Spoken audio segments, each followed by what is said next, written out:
Welcome to my sewing studio. I'm Mimi, and in this video I show you how I get really subtle gathering. You could of course add as much gathering, whatever you want, but I found that the subtle gathering is a little bit trickier, and I've done it so repetitively that I finally like honed it, I feel like, so which is why I'm sharing it here. Gathering is a really easy way to make something from scratch without too much pattern drafting knowledge. You can just, basically cut a square and a rectangle and kind of gather it in and just, have fun with it. So it's an easy way to just be creative and make something for yourself without a pattern. Another great thing about gathering is that it could go over curves easily. So if you needed to like make things smaller here and then a little bit wider, it's easy to do that with gathering, or adding just a little bit here so your arms move a little bit freer. It's just an easy way to construct something without too much pattern drafting. All right, here we go. I am going to gather this longer fabric onto that shorter fabric. I've added about 13 inches in length extra.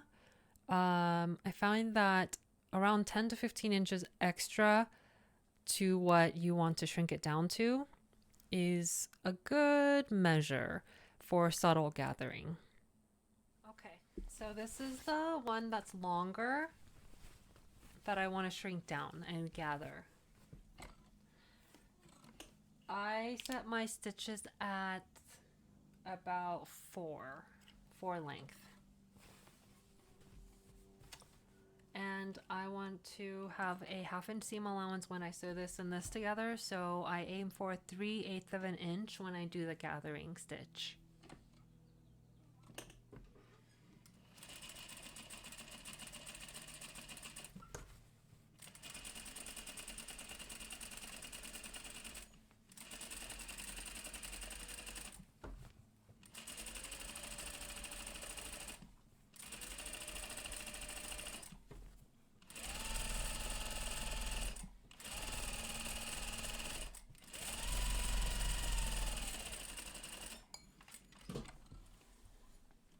Leave a long tail. And I stitched it in black so you can see it. This is the gathering stitch.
This part's a little bit tedious and it takes a little bit of time, but it's well worth it when you get nice even gathering. It looks so good.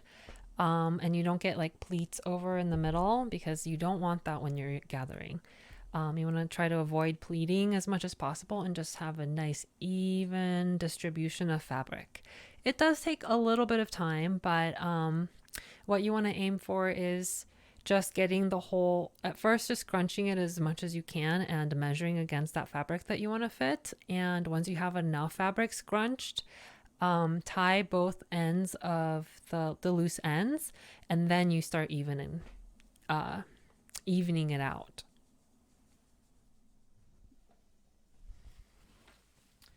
Okay, so now I'm going to sew this onto this. And if, for instance, you have a top that you are attaching a gathered skirt onto,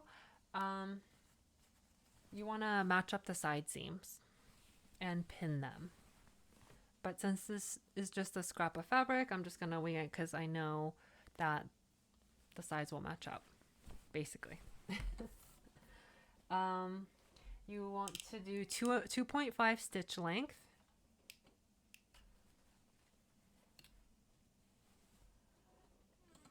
And now we are aiming for a 1/2 inch seam allowance. That should be just on the side of the gathering stitch. That's another thing that I realize is that the closer that you stitch along the actual gathering stitch, you get just a better gathered result. And if some of that gathering stitch shows after you sew it down, you can always pick it out. And this is a crucial part as well, because even though that you arrange the gathering previously, this is when you really sew it in there. So you also want to double check that it's even. And you just kind of comb it with your fingers. Sometimes I even use tweezers to like do this. Just make sure, see how it's gathering? It's not like flat here and then a bunch of gathering here. You just want an even distribution. You eyeball about how much it is all around, and then just go with your gut.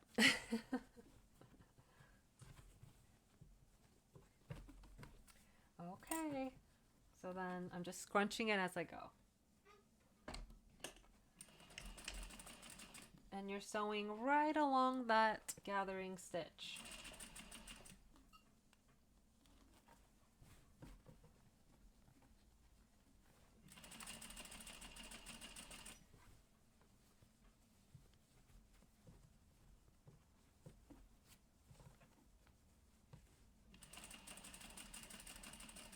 And work out any pleating. Try not to pleat. It will pleat just a tiny bit. What you don't want are just like big pleats.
And here is the result. If you like this video, remember to subscribe and like. I hope you have fun with this gathering.